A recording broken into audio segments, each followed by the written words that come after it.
60 বছর বয়সে কোটি টাকা দিয়ে কি হবে? যদি 18 বছর বয়সের শখগুলো পূর্ণ করতে না পারি কি হবে? শেষ মুহূর্তে 100 কোটি টাকা কামিয়ে কি হবে? তখন তো আর বেঁচেই থাকবো না। এখন এই বয়সের শখগুলো যদি পূর্ণ করতে না পারে, ছেলে মানুষ বয়স 18 হওয়ার পরই সে বাস্তবতা শিখে যায়, সে পরিস্থিতি বুঝে নিতে শিখে যায়। দায়িত্ব কি জিনিস তাকে শিখাতে হয় না, এমনিতেই বুঝে যায়। 18 বছরের পর একটা ছেলে বেকার থাকার যে কি যন্ত্রণা সেটা কেউ বুঝবে না। একটা ছেলে মানুষ বেকার, একটা ছেলে মানুষ ইনকাম করতে পারে না, এই কষ্টটা কেউ কখনো বুঝবে না। প্রত্যেকটা মানুষ তাকে ভুল বুঝবে।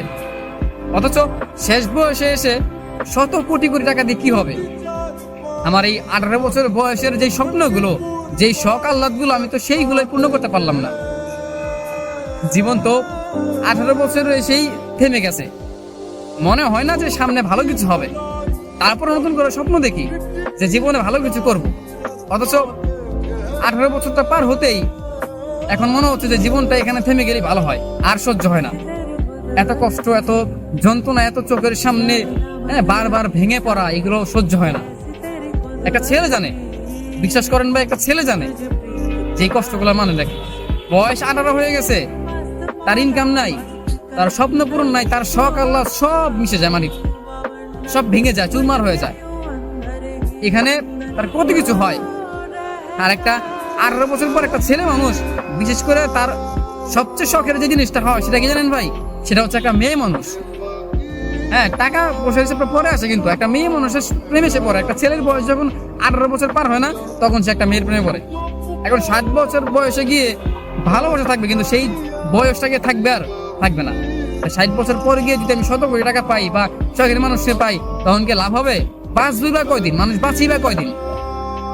কেন যে জিনিসটা চায় সেই জিনিসটা পায় না, কেন ভাই? বিশ্বাস করেন, এই যে এখন দিনগুলো যে খারাপ দিতেছে, এখন যে সময়টা খারাপ দিতেছে, এখন যে টাকার অভাবে পরিস্থিতির শিকার হচ্ছি, বাস্তবতা শিখতেছি, এই জিনিসগুলোর, এই স্বপ্নগুলো পূরণ হবে 60 বছর বয়সে বা জীবনের শেষ সময়ে। তখন আমার কি লাভ হবে যদি আমি এই সময়টাতে আমি নিজের স্বপ্নগুলো পূর্ণ করতে না পারি? এই সময় যদি আমি ভালো থাকতে না পারি, প্রতিটা সময়, প্রতিটা দিন আমার হচ্ছে গিয়া যে ডিপ্রেশনের মধ্যে যাচ্ছে, প্রচন্ড বিষণ্ণতার মাঝে আমি ডুবে যাচ্ছি, কি হবে?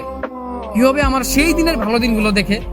যদি আমি এখন থেকেই নিজেকে ভালো না রাখতে পারি, যদি এখনই আমার ভীষণ মন খারাপ থাকে, মানে মনে হচ্ছে জীবনটা 18 বছরে থেমে গেলেই ভালো। মানে হয়তো ব্যাপারটা হচ্ছে কি জানেন, যে মৃত্যু বা আত্মহত্যা এগুলো করা ঠিক না বলে অনেক মানুষ কষ্ট করে বেঁচে আছে। না হলে আমার জানা মতো অনেক মানুষ এমনিতে আত্মহত্যা করে নিত। আসলে মানে 18 বছর পর বা 20 বছর পর, হ্যাঁ, একটা বয়সের পর ছেলেদের একটা বয়সের পরে তার জীবন তার কাছে মানে পাইনসা মনে হয়। না আছে মিষ্টি, না আছে চুকা, না আছে তিতা, মানে কিছু না, পাইনসা, কোনো স্বাদই পায় না সে জীবনের। জীবনটা আসলে মানে এই জায়গাটাই শখের জিনিসগুলো হারাইতে হয়। প্রত্যেকটা জিনিস শখের থাকে। মেয়ে মানুষ তো 18 বছর পর হলে বিয়ে হয়ে যায়, মানে তার একটা সংসার হয়ে যায়, তার একটা জীবন, নতুন একটা জীবন হয়। কিন্তু একটা ছেলে মানুষের তো এটা হয় না। একটা ছেলে মানুষের তার সব দায়িত্ব নিতে হয়। তো 60 বছর বয়স যদি সে কোটি টাকা হয়ে সবকিছু সামলায়, তখন কি লাভ? যদি সে যৌবনকালে যদি সে এই সময়টাই তার স্বপ্নগুলো, তার শখ আহ্লাদগুলো পূর্ণ করতে না পারে, কোনো লাভ নেই।